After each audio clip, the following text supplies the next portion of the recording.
Praise the Lord. ஒரே ஒரு வசனத்தை கூட காண்பித்து கொடுக்கிறேன். தானியேல் 9வது அதிகாரம் 23வது வசனம்.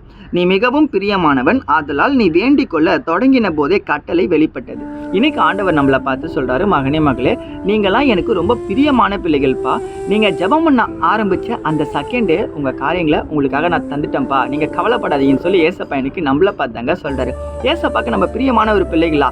இந்த இடத்துல தானியேல் தானப்பா ஏசப்பாக்கு பிரியமான ஒரு பிள்ளையா இருக்காரு. தானியேல் பிரியமான ஒரு பிள்ளையா இருந்தார் அப்படின்னா தானியேல் 3 வேளை ஜெபிச்சாரு. ராஜா பேச்சை கேட்கல, அரண்மனையில் இருக்குங்க பேச்சு கேட்கல, ஆண்டவர் பேச்சை கேட்டாரு.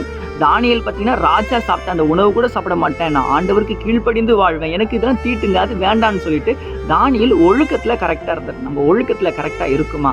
நேரத்துக்கு எழுந்துக்க மாட்டோம், நேரத்துக்கு ஜெபிக்க மாட்டோம், நேரத்துக்கு பைபிள் படிக்க மாட்டோம், ஏன் நேரத்துக்கு ஸ்கூலுக்கு காலேஜுக்கு ஒழுங்காக போக மாட்டோம், எல்லாத்தையும் அசால்ட்டாக இருக்கும், சோம்பேறித்தனமாக இருக்கும். அப்படி தான் நம்ம ஏசப்பாக்கு பிரியமான ஒரு மகளாக இருக்க முடியுமா? கிடையாது. இல்லை, இந்த உலகத்தில் இந்த சமுதாயத்தில் நம்ம கரெக்டான ஒரு பொறுப்பான ஒரு மகளாக இருந்தால் மட்டும்தான் ஏசப்பாவுக்கு ஒரு பிரியமான ஒரு மகனாக இருக்க முடியும். அதான் ஆண்டவரே சொல்லிட்டார்ல, பிள்ளைகளே உங்கள் பெற்றாருக்குள் கர்த்தருக்குள் கீழ்ப்படிங்கள் அப்படின்ட்டு. நீங்கள் ஏசப்பாக்கு கீழ்ப்படிக்கு முன்னாடி உங்கள் பெற்றவங்களுக்கு கீழ்ப்படினோம். உங்கள் அம்மா அப்பாவை நீங்கள் நோகடிக்காம அவங்களுக்கு பிடிச்சமான ஒரு வாழ்க்கையை வாழணும் தான் ஏசப்பா நம்ம கிட்ட விரும்புகிறாருங்க.